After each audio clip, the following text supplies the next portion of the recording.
talking about exciting stuff. It's okay, it's okay. Did see a lot of proxy 2 gates in the GSL up and down matches that I've been watching over last week, where a lot of PvPs were happening, and Atlantis, no, Abyssal City it was, there were a lot of proxy 2 gates flying around everywhere. It was The GSL games have been really good. I've really been enjoying them this week, and of course Huck making it into Code S. I love how you say Huck. Huck. Huck. How would you say Huck then? Go on. No, it's just your accent and your enthusiasm makes it sound even more enthusiastic. So I'm glad he made it into Code S. Yeah, I was so thrilled, man. I was watching that when I was at school in college.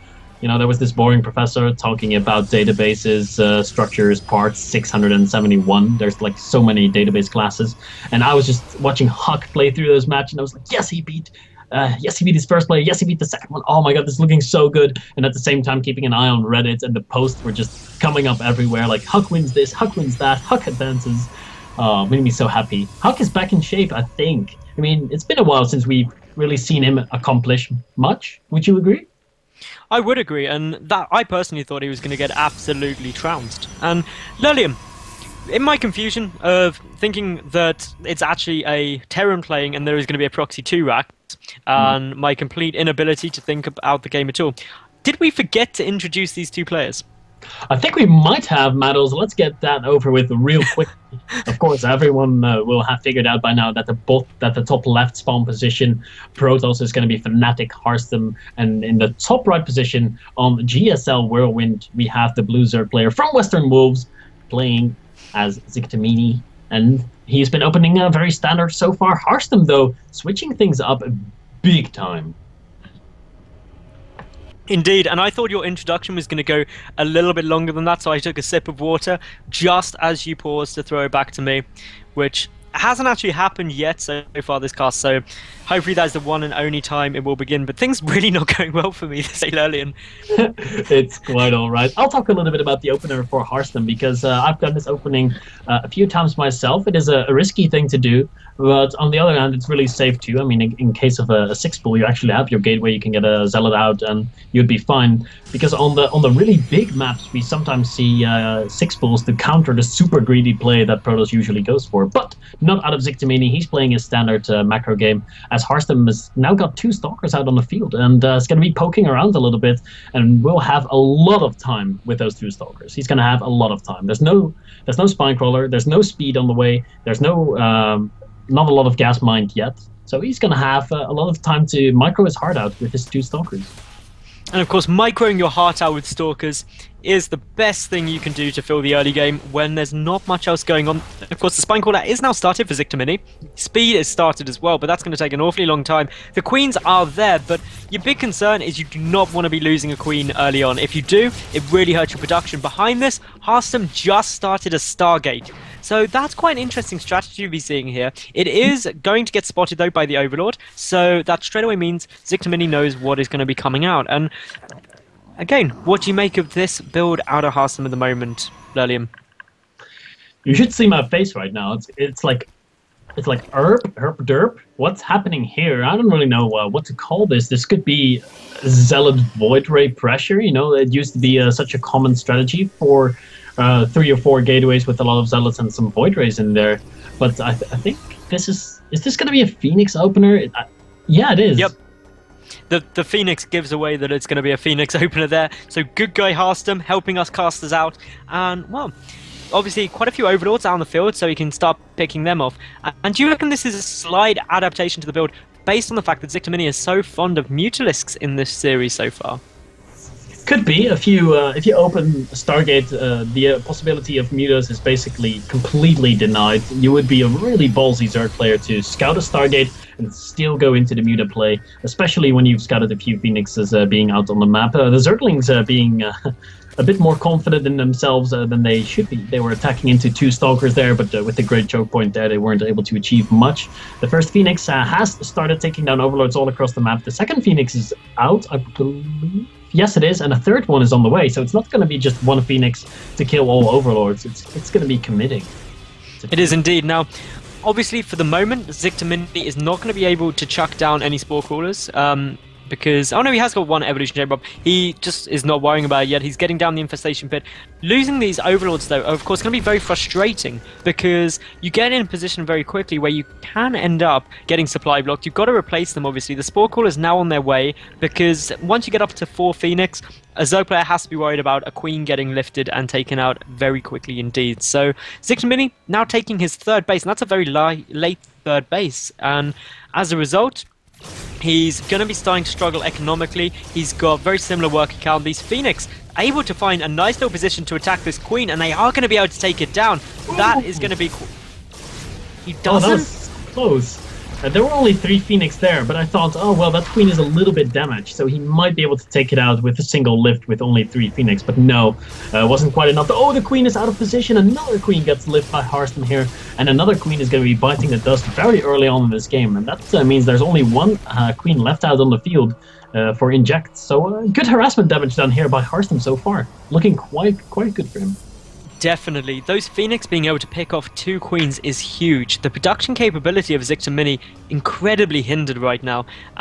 Really showing that getting these 4 Phoenix out threw Ziktomini a little off guard. Even though he scouted it, he delayed these Spore Crawlers. He didn't position his Queens next to the Spore Crawlers even when they were out, and he paid the price for that. And we can see here 800 resources lost for Ziktomini compared to 0 for Harstem at the moment. So definitely engaging cost effectively, you could say. Harstem might be losing some units soon, though, because it looks like Ziktomini is getting ready to assault his potential 3rd base here, but Harstem sees it coming, retreats in time, and we're going to see the first units lost for Harstem in this game is a probe, and most likely a pylon too.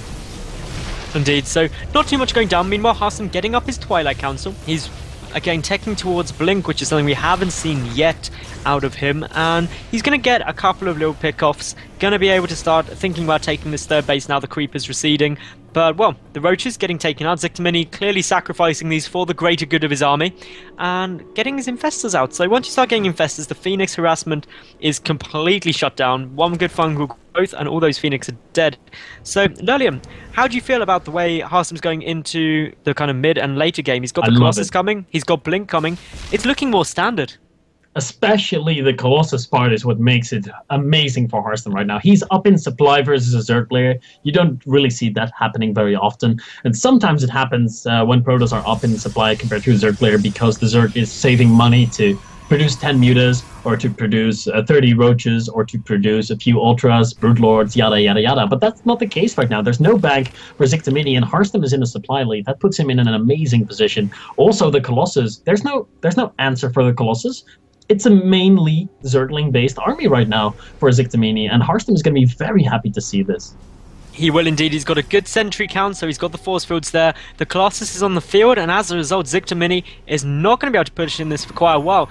But he's committing quite a lot to this. A lot of Zerglings on the way out, and now he sees that Colossus straight away pulling back. And this is bad news for him. He does have some Bone Infestors, throwing down a few Infested Terrans. The Zerglings are coming in as well, but great force fields immediately coming out there for Harstem, blocking off all of this Zerg army, pulling back his forces away from those Infested Terrans, trying to allow the Colossus to do as much damage as possible.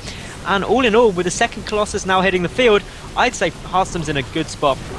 Yeah, I think Harstem is going to be holding it. Has to be careful not to lose any of his Colossus. Oh, one Colossus is going to get caught here. Might be able to get back behind the wall, though, and it will be able to do just that. Harstem is still making a good defense here. The Infestors, have they all died? No, the Infestors are retreating. 5 Infestors are making their way off the battlefield, and that's good. If Ziktomini would have lost all those 5 Infestors, 6 Infestors, excuse me, that would have been a horrible position for him to be in. But the Infestors do manage to get home safely, or get back to the middle of the map safely, and it's going to be able to keep them alive. Very, very pivotal. Now, some people would have looked at that engagement and thought it looked very bad, but to be honest, Infested Terrans, while they're great if you're able to get them right into the enemy's army, if, as Harstem had there, the ability to pull back and run away from them, they're not much of a threat. They're so slow, and while I love the thought process from Ziktomini there of getting those down, the Colossus count is now going to become a problem. The Spire only half done for Ziktomini at the moment. His drone count not looking great. It's 65 at the 14.5-minute mark. Harstem is definitely going to be feeling good right now.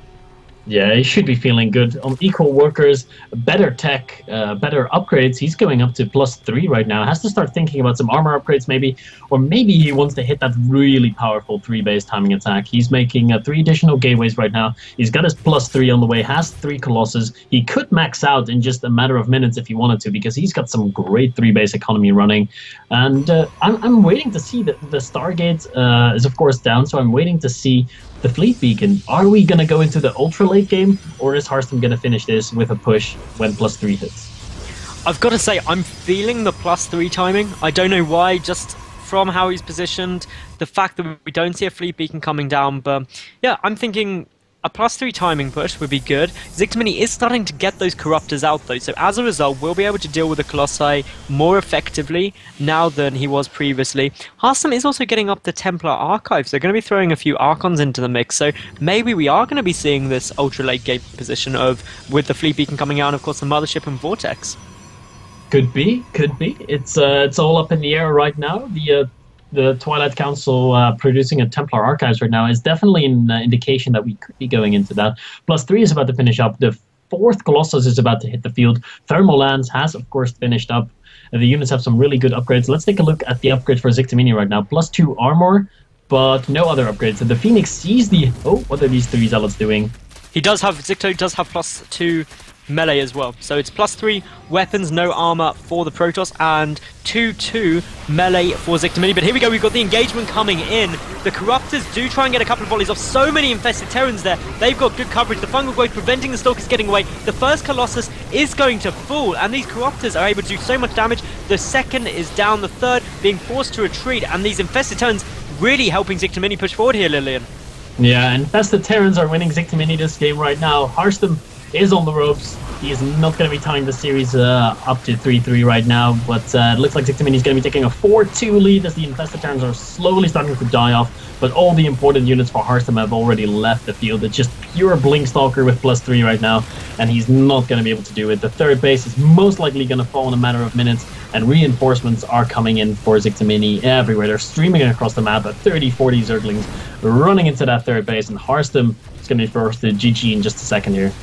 There we go. There is the GG well played out of Harstem.